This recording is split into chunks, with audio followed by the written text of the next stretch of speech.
Good afternoon, everyone. It's Tim and Chris on the buzz, back again after a couple of weeks now. This month has been really crazy. There's been a lot of lockdowns. The infection rates are spreading. I hope everyone's been safe. And just to come back to the show, Thursdays is the talk we have with Chris. Get your money mind on and just come get the best of the R that Chris comes and puts in, because getting that advice from a financial advisor, you generally have to pay for this, right? So Chris is here from CS Jones, talking to us today about estate planning and how you need to approach this topic, what you could benefit from it, and how you need to talk to your friends or your family about it, how you need to plan for the future. Hi, Chris. It's great to have you on the show again after a while. How you've been? Been back, right? Summer's over, I guess, here in England anyway. Yeah, Yeah, back to work. yeah. Good, good. It's good to have you back. Talking about estate planning. What have you got for our segments today? Well, let's first cover, what is it? I mean, what is estate planning? Why do we do it? And then how to assess it yourself without a financial planner. It can be quite complicated, but there are certain things you can do yourself. And then when you get stuck, you can go for help. And then, of course, we can end the show on possible solutions. We'll do really simple ones, and if we've got time, we can go into the more complex All right, all solutions. right. Yeah, I think that should be quite helpful. So shall we start off then? I think we're good to go. I'm also keen to listen to what you had to say, as always. Cool. Yeah, look, straight into it, right? Estate planning, How something would that you doesn't break get. it down? How would you, want, let's say, if I approach CS Jones and come ask you, okay, I need to organize my estate planning. I need to get it, put it all together and understand what I've got maybe from what I've maybe inherited, or how I can, sell some or do better with my investments, the assets rather. How would you approach the situation? How should someone talking to you approach the situation or look at it? Look, normal people don't ask me about estate planning. The people who do ask me about estate planning have large sums of money, and we're talking, 10 million pounds and up. However, estate planning is useful for everyone, and people don't talk about it because I think they don't want to talk about it because it's talking about what happens when you die, which is never a great situation. If you're under 45, you kind of don't think about it. If you're over 45, you don't want to think about it.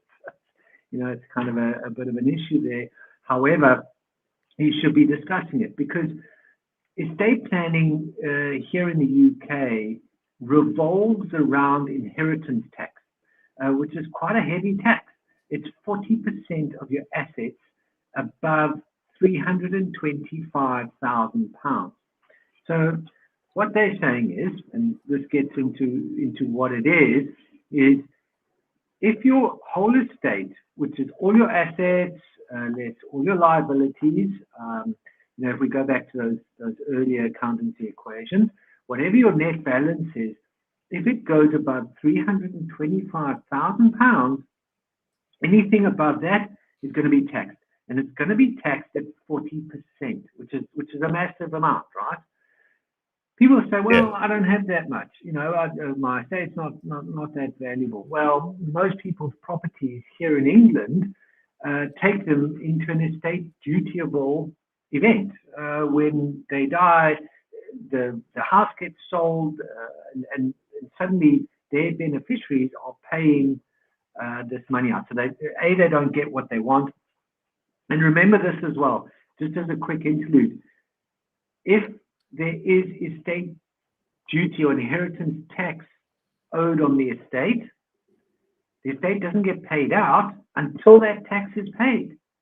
So it could be if there are non-liquid assets in the estate, like a lot of people have, which the main asset would be a property. Uh, they have to pay the tax separately in order to get their property released to them so that they could sell it or transfer it or whatever they need to do. So it can become quite a tricky situation for your beneficiaries. And it just takes a little bit of planning. Now, let's be very clear on this.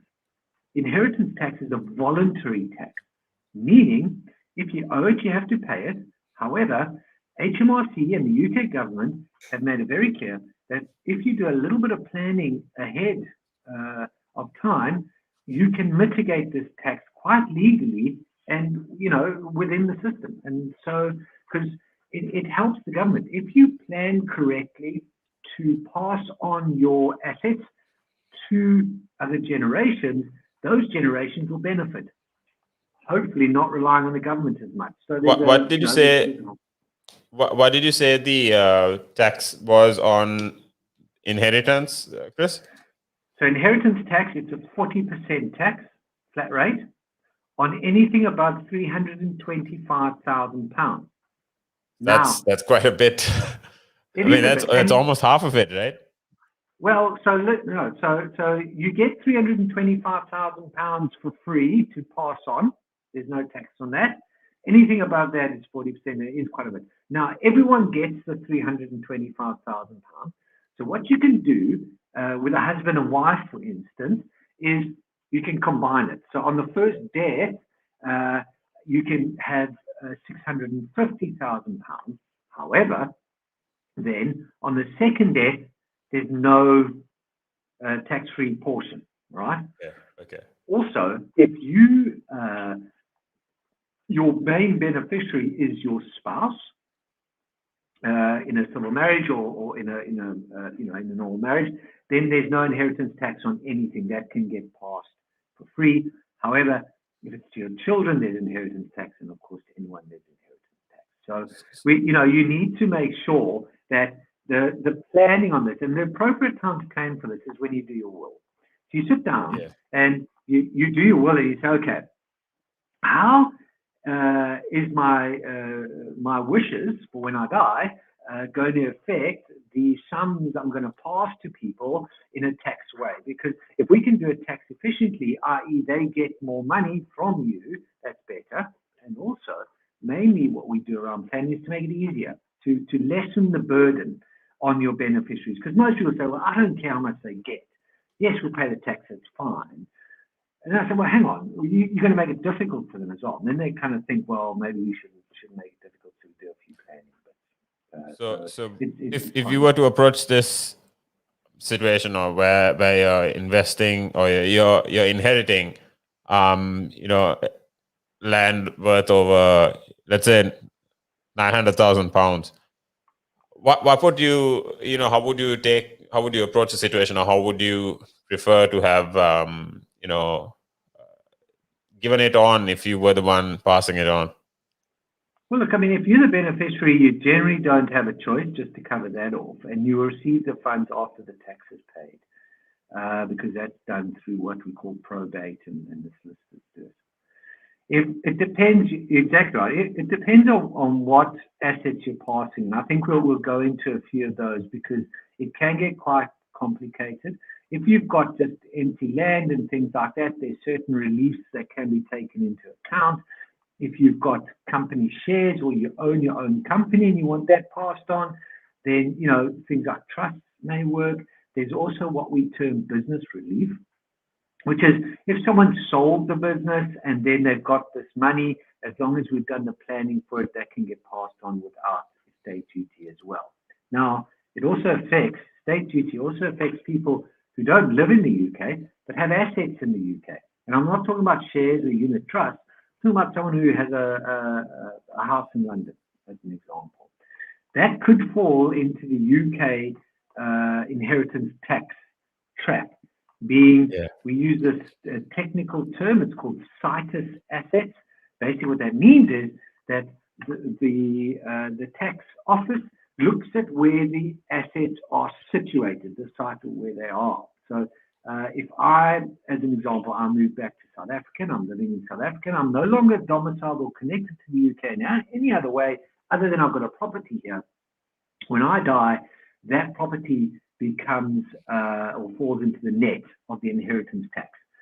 So there's also ways we can mitigate that as well for people who live outside the country, and it's important to, because they don't need to pay the UK government 40% on the assets in the UK. Yeah, I mean, that's pretty much, realize. that's almost half of what you're inheriting, right? I mean, yeah. What more do you need to pay off? I mean, you do pay taxes through other ways as well. I mean, it's not even a question at this point. How can you avoid taxes? So, I think we can head into a quick couple of videos and be right back to hear what Chris has to say about how you can, mitigate these taxes, or these come across and deal with these situations. Stay tuned right here. Exactly. Stay tuned right here. You're tuned in on The Buzz with Chris and Tim. It's Thursday, so we have Chris on for the next half an hour to 45 minutes. But yeah, stay tuned right here. This show is brought to you by SEMA. Good afternoon. Again. But now, if you say to a child, if I went up to a child and said, you've had one to forget, God, there'd be an inquest. Me, why did you reject my son? Well, I haven't rejected your son. I want to talk about, how the generation gap, how much has changed, especially when you check the youth nowadays in comparison, to people back in the day. I'd say when I was younger, it was more disciplined. Not now. In comparison to now. Not at all. Not now. The way things are nowadays, the younger generation, you seem that they can't accept the word no, if that makes sense.